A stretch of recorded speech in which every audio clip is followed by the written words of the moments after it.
pursuing innovative monitoring and evaluation approach for conservation effectiveness. To give you some background on her education, she's gotten a master's in international affairs and diplomacy with the United Nations Institute of Training Research. She also holds a master's of science in animal welfare, science, ethics, and law with distinction. She holds a bachelor's in environmental studies from UH Manoa. Shout out. Also a bachelor's in gender and conflict resolutions with a minor in zoology and a minor in dance. She also has a peace studies certification. Yeah, that's just a little bit of background on Shannon. Thank you so much for coming. Well done to present you so late. All right, I didn't hear any of that, so I hope it was good.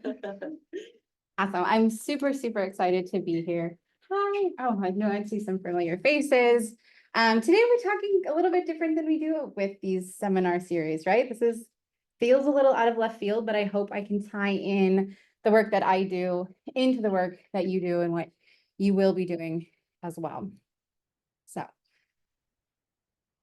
might just have to click on the screen. We'll see. First things first. Good. My clicker is working now.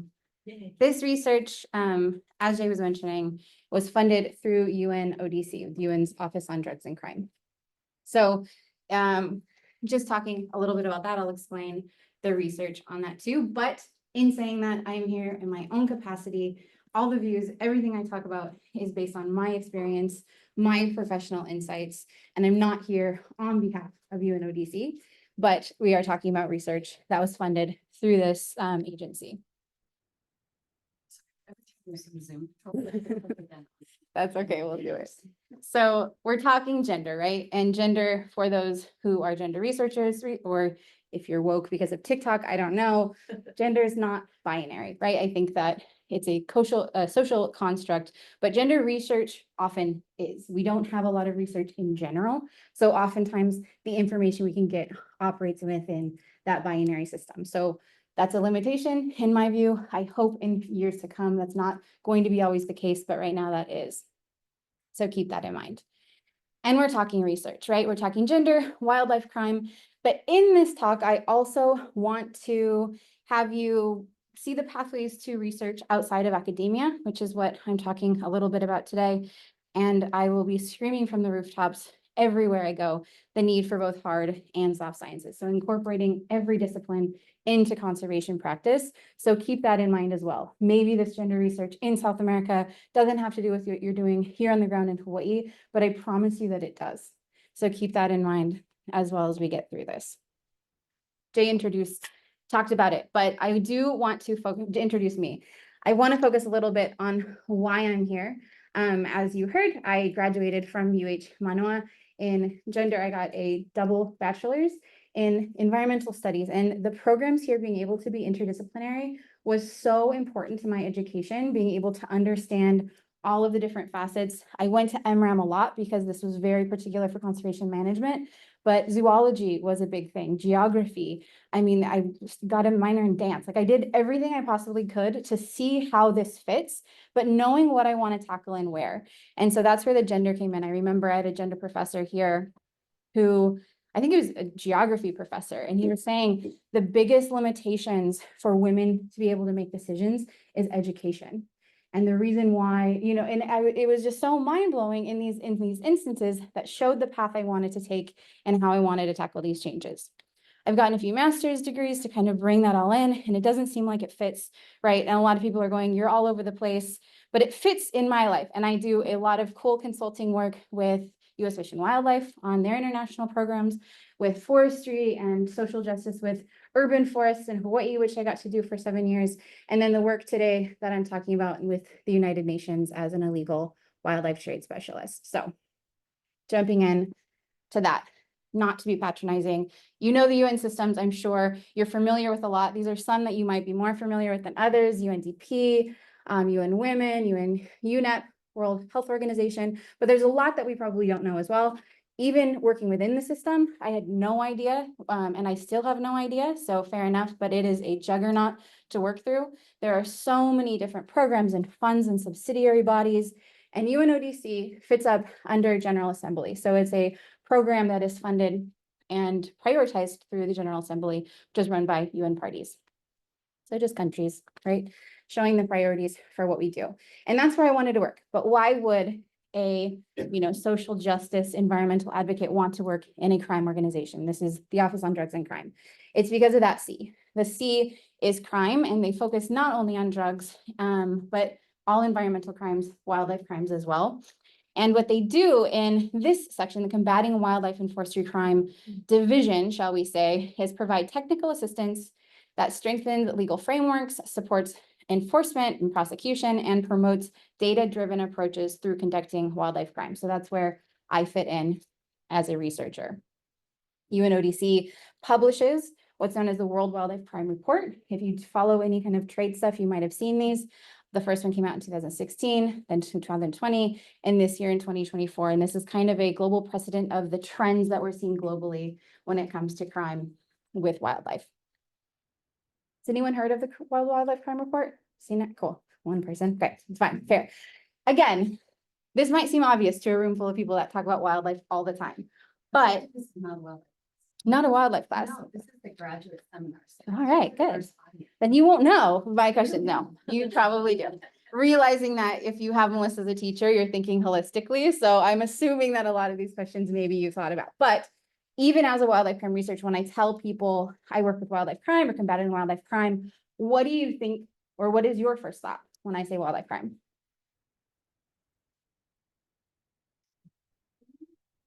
Okay.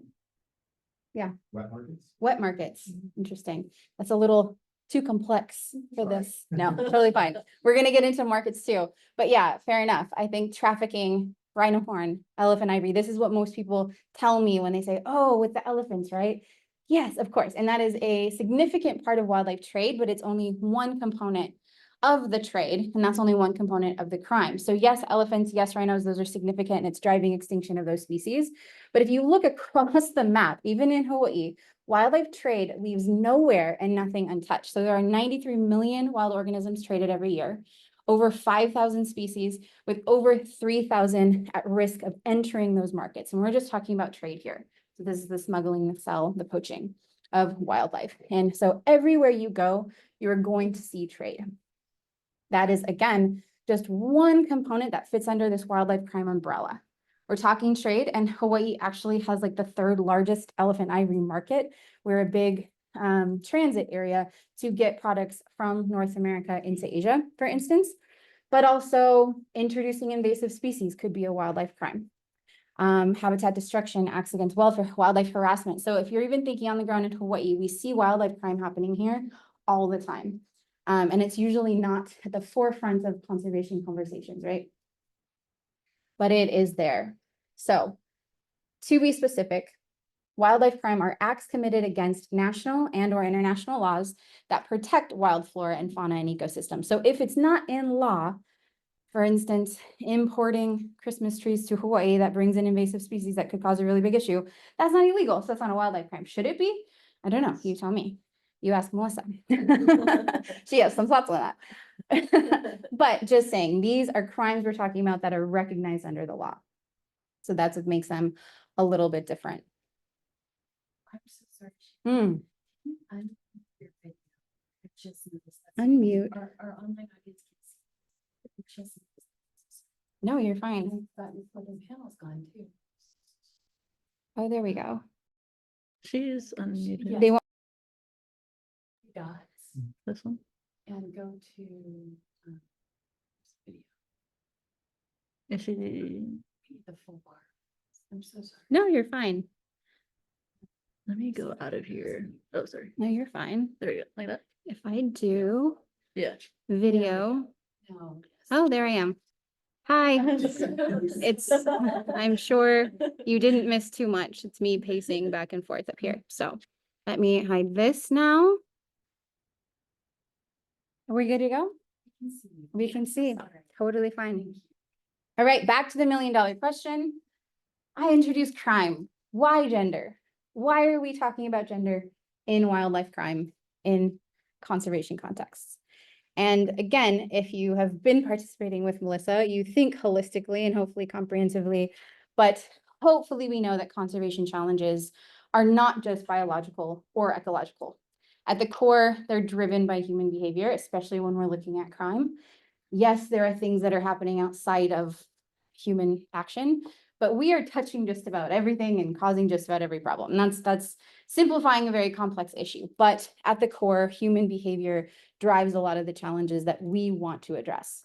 And human behavior is deeply shaped by social dimensions, including gender, including culture, even geography can shape what human behavior does, economics, and so on and so forth. So we have to pay attention to these things that might be influencing how humans behave. And gender is a very, very big one. It's, you know, as a binary 50% of the population operating very differently in a lot of communities. It influences access to resources, roles in society. It influences human behavior. Like we talked about, opportunities for better or worse, vulnerabilities for better or worse. And I want to give you an example of this. So example scenario, you know, you're not in wildlife crime, you're working on the ground, you know, community-based conservation or any kind of practices, and we want to request community input. So we're asking folks, you know, should we put in this new protected area, or, you know, what's going to prevent wildlife crime in the future in this area? So the scenario, I'm going to give the methods of how we're going to do it. And then I want you to tell me if there's any concerns here that might be gendered. So this is hard to read for folks in the room, but I will say it out loud. We're going to do a paid focus group open to everyone in town. So it's paid, people are getting money for it. Anyone can join. We've invited everybody. It's at a national park just outside of town. Enough space, it's pretty, they're getting in the wildlife set of mind. It's at 8 a.m. on a Saturday. And then at the end, there will be a written survey to miss anything that they might have not been able to say out loud. So for the first one, paid focus group. What are the gender concerns? Are there gender concerns? It's a paid focus group. Everyone's involved. Yeah, I feel like a lot of these questions are gonna have tons of gender concerns. That's your line of work. You wouldn't be here if there weren't any. But the one that jumps out at me is at a national park just outside of town. Women have often, and especially developing countries, have the triple burden of reproductive, homekeeping, and often actual financial labor. Yeah. Compensated or otherwise. And so requiring that this survey or focus group happen at a place that requires travel. That's a big gender dimension, Totally. especially for a lot of people that spend most of their time, need to spend most of their time. You get a gift card. I'm just kidding. I don't have anything for you. Sorry. I should have prizes. You're so spot on. This is the way that we need to think, right? And what was your name? My name is Ernest. Ernest. So if you didn't hear him online, he was saying, if you're going to a national park outside of town, travel, for instance. So if it's a paid focus group, everyone's in town. What if everyone did get there? You have to consider, are there cultural norms that might prevent one gender from another from voicing opinion publicly? That's something, if you're going, you know, what's wrong with this community? And you have some people that are facing very different challenges and not comfortable speaking in a room full of, even if it's Indigenous elders or someone, that is something you have to consider. Ernest, spot on. Does everyone have access to transportation? Are there safety concerns, even if they do, leaving certain areas? It's at 8 a.m. in the morning. Does the timing of your event consider gendered responsibilities like childcare or work schedules? At 8 a.m. on a Saturday, if the entire community of women are taking care of children, they might not be able to come. And what are the literacy levels? So are they able to write? If it's in, you know, the middle of the Amazon, where I spent a lot of last year, do they speak Spanish? Did they have access to that education, or was it an Indigenous language? These are things that you think we have this comprehensive, holistic, community-based approach, and you get this answer because there is only one group of people in the room. You're not going to create an intervention that works, and your work is just moot, in my opinion. But this is something to consider, that of course now we're going to be talking about wildlife crime in South America, but take this into your own work as well, of what is it that we're missing. And to be fair, and just to make this point, gender doesn't exist in isolation. It intersects with so many other social dimensions like ethnicity, class, age, and it creates unique vulnerabilities for these intersections, but also opportunities. And I'll point out, this is pretty much everywhere. Hawaii is one of them, but in South America where I worked, one of these intersections is with Indigenous communities. You're seeing a lot of these social dimensions interplaying there. So back to UNODC. As I mentioned, UN parties set the priorities, and they wanted to prioritize funding to research the role of women in wildlife crime in South America. And this was in preparation for the World Wildlife Crime Report.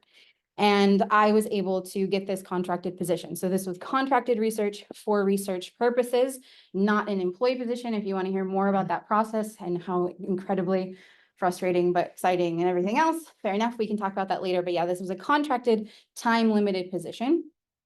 And it was getting in to the field and working. So I was stationed in Bogota as my duty station, but after all of the logistics, we were off on the road working in 15 different border and transit cities across 3 different countries. So we focused on Peru, Ecuador, and Colombia, and then the intersections of those countries. And I'll talk more about the methods too as well. And this was all in preparation for the World Wildlife Crime Report. So we do all of the field work. It was 7 months of hell, but also good stuff, but it was insane. And then you write it up and you send it in, you say, please include this, and it should go into this. And, you know, I want this to be included, and gender is so important here. I'm not the editor. I don't have foresight or, you know, I don't have the decision-making skills on the team of what goes in. So I found out with everyone else when it was released in May, did gender make the cut? Are we talking gender in this report? And I was, you know, sitting online hoping that it did, and it did. So the first time gender was mentioned in the World Wildlife Crime Report in giant bubbled pretty sections that are colored, per my requests, make this a bubbled pretty section. So I get to talk about some of the results that we published in here. And then if you want to look at it, you can also just Google World Wildlife Crime Report. It's much more than gender, but gender is a really cool component that hasn't been included before. So from this talk, a lot of the results have been withheld because we are now working on its standalone document with UNODC for gender and wildlife crime, hopefully coming out next year, early next year, we'll see. So I don't get to talk about a lot of the really juicy details, but I will talk about how we got there and then some of the results that we were already seeing that are out in the public now. So I can talk about how we did it. And I took the most mixed methods approach ever. And a lot of this had to do with my imposter syndrome of like, I need to do everything because I can't screw this up. It also had to do with some challenges in the field. So we started with surveys in wildlife markets. This was going into known wildlife markets and conducting transects. So I mentioned where we were, just in 15 different cities, but this map is a little hard to see. If you do kind of zoom in, you'll see that we're along borders, we're on river passageways, which are transit areas, we're in border towns, we're in transit cities like Bogotá, like Lima, which are going international and focusing in these areas. And when in these markets, we conducted transects. So we collected species data on products and animals that we were seeing. We were collecting human observations on sellers, buyers, and anyone else in these markets. And we were conducting informal and formal interviews with 103 different sellers at the end. So that was also a giant bit of information. In these markets, we went to 37, 21 had wildlife detected in them. And you can kind of see the layout from country to country. We were in Brazil once because of this tri-border area of Peru, Colombia, and Brazil. You could walk over to Brazil, but not in the rest of the study. And then Peru had the most. So not only the most markets that we were seeing wildlife, but the most observations was in Peru. And there's a lot of different reasons why that could be, including legal challenges. But species observations focus on wildlife, not just human stuff, but there was a lot. We found 38 separate species of species observed 284 times. 26 of those were listed on CITES. So that's the Convention on the International Trade of Endangered Species. So species that are regulated between countries, which not really relevant in domestic markets, but it does show you what's relevant for the international trade. And then 25 were assessed on the IUCN Red List. So these are the species that we were able to identify. Censored. Did I say trigger warning for graphic images? Okay, good.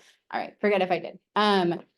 This is bush meat. So this is wild meat. This is probably most of what we're seeing in these markets, from black caiman to white caiman to yellow-footed tortoises and everything in between, using for meat and then sending abroad also for meat. You're also seeing artisan markets where you're seeing big cats like jaguar skulls that are decorated, ocelots, paws, monkey skulls, and everything else. And this is actually being geared towards international tourism. So this isn't locals coming in and needing their ocelot pelts, even though there is a local demand. These are mainly put for international tourism, which is an interesting tie to it. And then a lot of live animals as well. So live animals for food, for instance, this is manatee oil that is used for medicinal purposes, unfounded medicinal purposes, and so on and so forth. So just sharing a little bit of what my year was like as a wildlife lover, trying to protect all the things that I love. And this is where you see it. So it is amazing when you finally get to go to a national park and see one alive floating near you, you know, that came in and you're going, that's what I've been missing. But you're here doing the work that needs to be done to hopefully lessen this and mitigate it to where it is sustainable, if anything. Interestingly, in the markets, I spent time in Peru in 2011 or 2013 as well. The markets were just full, more full of wildlife than I saw recently. Since COVID, there's been a lot of shutdowns and is went underground. So we had structured the methodology to be go into the markets and you'll find the wildlife and you can't. And now and then my mind just went, I don't know what I'm going to do. I'm, running this project. So we started developing wider methodologies. And that part of that was semi-structured interviews. So we talked to 62 different people from civil service, so government, NGOs, international NGOs and local NGOs, indigenous authorities, so many different people recording lots of hours of transcripts, which if you do any kind of qualitative social science work, that's insane to go through, especially in Spanish, and then translating it to English, it was insane. But a lot of really cool data. And in these conversations, we found all of these little pieces like seizure data. So spoke with some authorities in Bogota and they said, yeah, we have seizure data and yeah, it's gendered, which is very, very hard to come by. So the city of Bogota and Leticia gave me access to 7 years of gender disaggregated seizure data. That doesn't sound like the biggest present. It is, because they never add gender to any of these things. So it's like, we got all this stuff and people are doing this. Well, who are the people? So we got to look at what that means. So Bogota being a huge transit city going abroad, they gave us fauna details on animals. Leticia being a giant border city, that tri-border area, they gave us details on flora, which ended up being wood products. And I can't tell you what I found, but it's really good. We answered questions while creating new questions as well. So for instance, is there offender gender divides? Yes, there are. There are different genders that are interacting in different ways. Is there prosecutorial gender divides? Yes, there are. So what are the factors that lead to unequal prosecution between men and women? Why is that happening? That's a question that seizure data can't answer, but it's definitely one that we created. Are species trends between men and women different? Yes, they are. Why? Why are men trafficking more of this species, or why are women trafficking more of this species? We need to have these answers because that is going to save those animals if we understand what's happening and who's interacting with them. So this, I've never seen seizure data analyzed like this. So this is a really big win. Hopefully it can answer these questions, but also show what we need. Another interview led me to one of the most comprehensive data sets of community perceptions on wildlife I've ever seen, let alone in the region. So Panthera, which is a really cool organization working in the region, they got surveys of 405 different people out of 40 communities near protected areas or within protected areas in Loreto, Peru, which is in the Amazon region. And I analyzed their collected gender data. So I pulled out, specifically looking at gender, and we found a lot of statistically significant gender divides. So again, I can't tell you what I found, but I can tell you what I asked. Perceptions. Are there significant gender differences on how men and women perceive the importance of wildlife? There is. Very significant. Interactions with wildlife. How do men and women encounter animals? And are there notable gender-specific behaviors when they react in these situations? You run into an ocelot. What do? There are gender differences. The use of wildlife. Are there significant differences between how men and women are involved in hunting or in capturing wildlife, poaching or subsistence hunting? Yes, there are. So there's not always going to be differences, but in this case, this was pretty big. And then camera trap, I told you there's a lot of methods here. This again, ran into this really cool data set. They've never touched it. They've never shared it with anybody. There's a coalition of indigenous land defenders in Ecuador, and they were initiating since 2018 strategic monitoring to document illegal activities on their land because they went to the authorities. They said, we're worried about poaching, they're encroaching on our land. And the authorities said, it's not the biggest issue that we're facing right now, so we can't help you in the way that you need. And they took it upon themselves to do it. It's their indigenous land and they did it. So they were collecting data on who's coming onto their land, what are they collecting, what are they collecting it for? And again, this is possibly one of the first quantitative data collection efforts for poaching in the region, if not anywhere. I've never seen camera trap data looking at people coming in to poach. We did find cool stuff in that too, can't tell you. So we did too much. I know it's a lot, but I wanted to use all of these to understand that where are the women in this, right? We're looking at perceptions and everything else, but where do the women fit in? So who enables wildlife crime, who defends it, defends against it, who observes, who is harmed by wildlife crime. And this is something that you look at as a script. Again, for everyone, you have to necessarily read through all of this, but you fit into these areas: offenders, defenders, influencers, observers, people that are harmed. So whether you be a consumer or an enabler, a poacher, seller, everyone has a role. How are we dividing that by gender? This is a crime script I created. We looked at offenders and we looked at defenders and tried to map where the women are along this trade chain. So looking at top level management, what is top level management in the offender realm? Wildlife criminals, top level management. Does anyone know a name, a little catchy name for them? Kingpins. That's a gendered term, right? Because most of the time we're associating that with men, which is predominantly true. We see research across the board in all crimes, all organized crimes, from drugs to human trafficking. Men are usually the ones sitting at the top. Not always the case though. So this is just a screenshot of the Ivory Queen who was sentenced to 15 years for her role in smuggling elephant tusks and the, detriment of elephants. And we found this in South America too. There is knowledge of somebody, a woman who's operating as a very, very high-ranking wildlife crime leader in the region. And I can't share even in my report what I would want to, because this is a really touchy subject, but just showing this is operating. If you start looking, you will find. Now moving on to poachers, men or women, mostly. What do you think? It's definitely a man's game. Everywhere. So I said we interviewed and talked to 103 different sellers. Every single one shared that they believe poaching is exclusively carried out by men. Women don't go into the forest. Women are not involved. Men are the only ones doing it. This is what we heard from every single seller in these markets. Talking to informants, people that may be educated or working in, wildlife law enforcement, they confirmed that the majority is perpetuated by men. They didn't say women are not involved, but they said majority are. We don't have a lot of instances. So why is that? Why are men involved in poaching? We were hearing a lot, especially from the local community, that women are scared of the forest. Women don't go in the forest, they're scared of it. Interesting. I'm not scared of the forest, but I'm not part of their community. So I was thinking, like, I wonder though, what does, that's something again that we need to look into. If they are, why are they? This is a nuanced perspective, but I thought it was interesting when asking a seller. I heard women are scared of the forest. Yeah, they don't go in, but not because they're scared of the animals, it's the men. The forests are dangerous because of people. You might be scared for different reasons, right?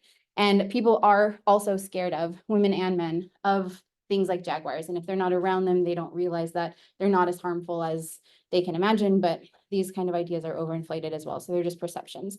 And then I will note, teaser, camera trap data will give another insight into this. And that has been really fascinating to look at who is walking into these forests with weapons. Again, it is predominantly men that is seen across the world, but there are more details are needed into these communities. And this is why you need to do this work. All right, intermediaries. I call them intermediaries. A lot of people call them, say it with me. Yeah, middlemen. Yeah, middlemen. That is, again, a gendered term, right? You hear that a lot. There's middlemen that participate in this. And yes, there are a lot of men as intermediaries. I think in crime in general, more men are participating on the offender side, but there are a lot of women involved in this too. One being transport. They're not driving the cars, but they are used as the transporting. So smuggling or muling. They are more involved in transporting wildlife because what we've found and what is suspected is that they could be seen as less conspicuous. Right? So if you have a child carrying on your illegal, I don't know, snails or whatever it is, they're not going to be checked in the same way that someone else might. This is the assumption, but we would have to look at other detail to see, is this actually the case? Also processors. This is another intermediary role where you have someone coming in, bringing a dead animal and saying, I want bags made out of this. Who's processing it? The women are. wildlife meat as well. You have a dead animal, throw it on top, processing it into this meat, women are. And then also as caretakers. This is really interesting because the live animal trade is something that I worked on my master's on, and we're seeing that women are the primary caretakers in the world in general, right? That is a gendered role as a caretaker. It is also the case in this crime chain that women are caretakers for a lot of the alive animals prior to sale, whether they want to or not. I don't know if, you know, what these roles, how they're chosen. And then this is a really interesting quote. I'll read it to you. So for small animals, for small mammals, men don't often take care of them. This is from a former female government director in Peru.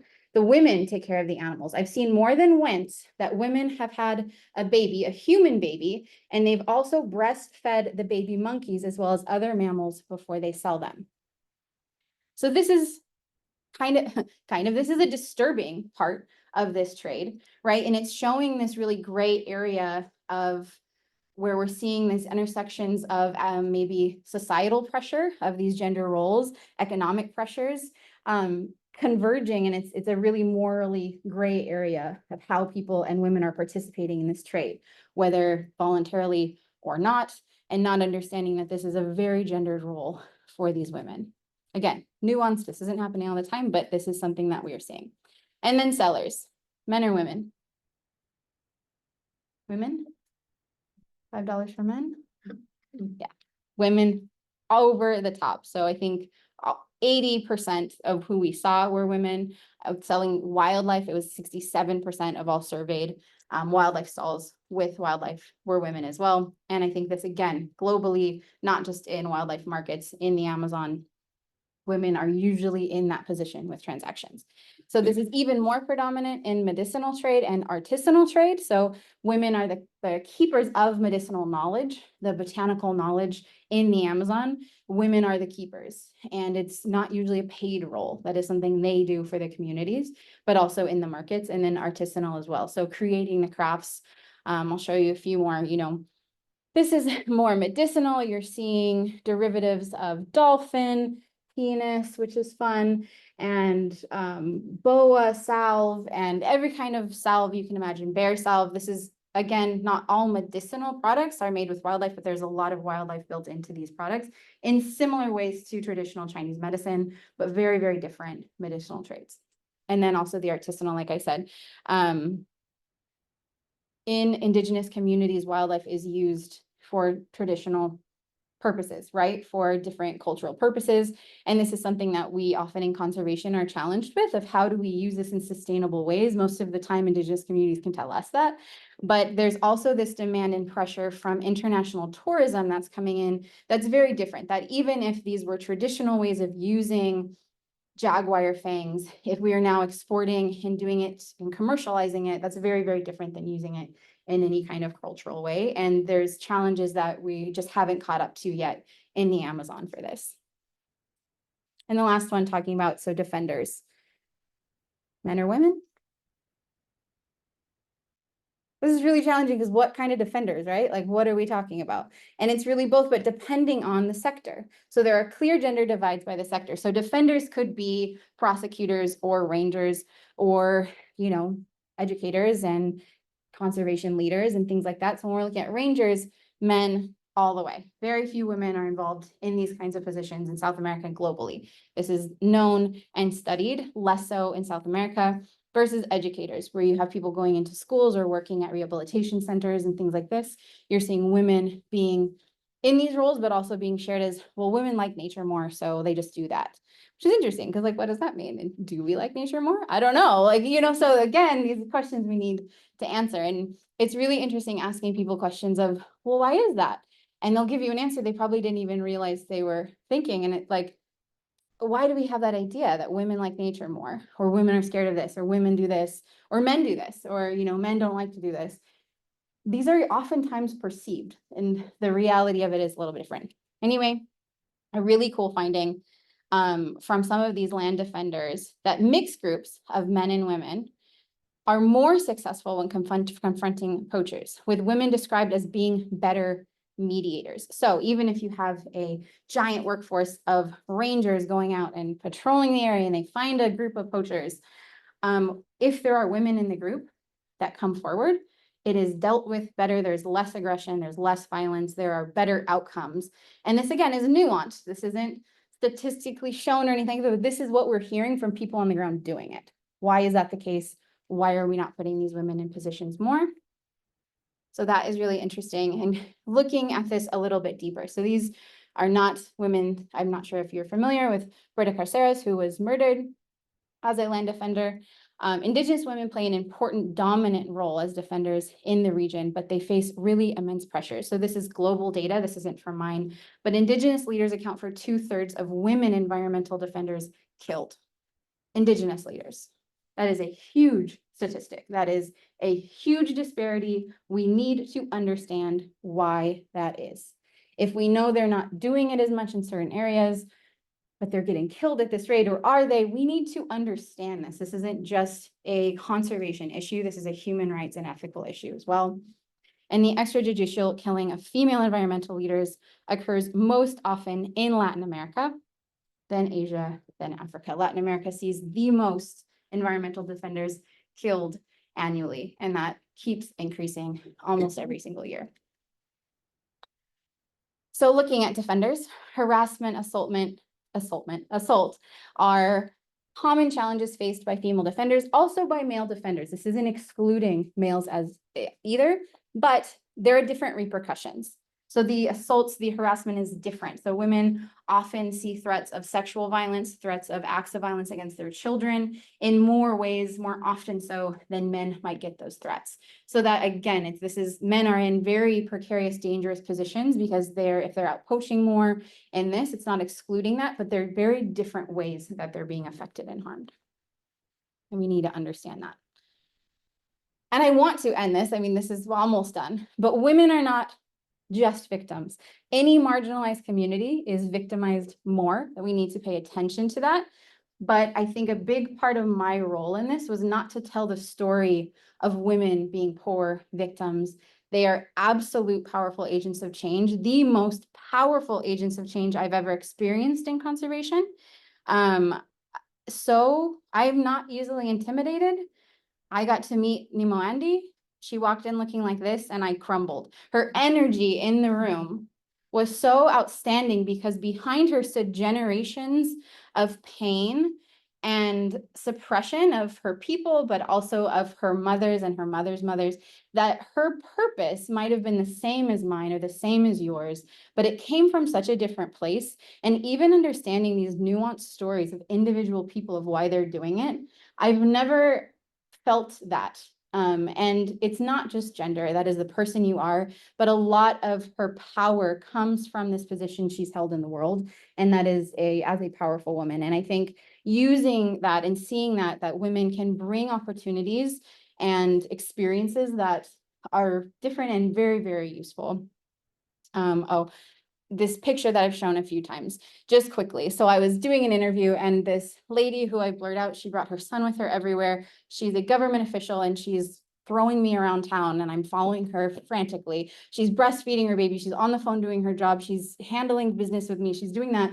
And again, everyone's capable of this, but we don't often recognize this in women and we don't recognize it in professional settings or if she's just at home doing that. And it is powerful to see this isn't specific to South America. This isn't specific to wildlife crime, but it is something that goes unacknowledged a lot. And in the work that I'm doing, especially with that lens on, it is very easy to see. And I hope that you will wear that lens in every room that you walk into as well.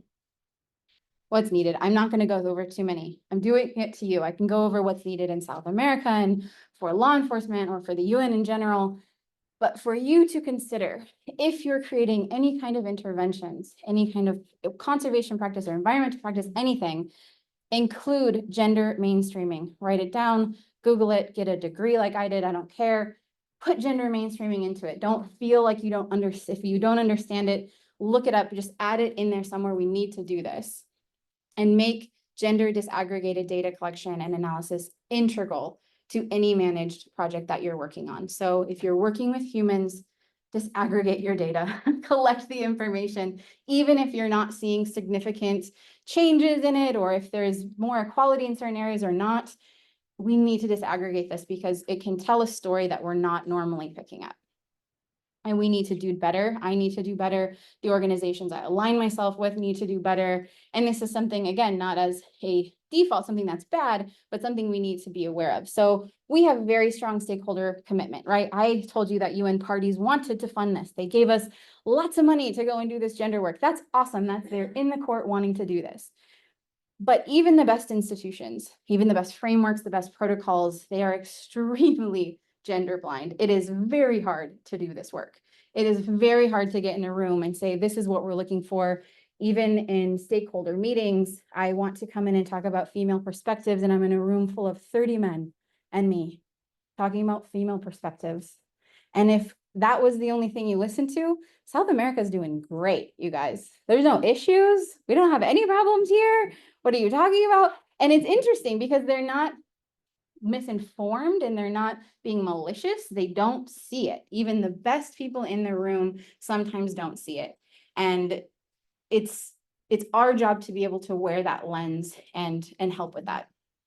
This is not just South America. Again, kind of hard to see, but it's showing the generations to parity across the regions. So 4 generations in North America to get to gender parity. 2 in Latin America. I mean, we might be a little bit further down there now after this last month.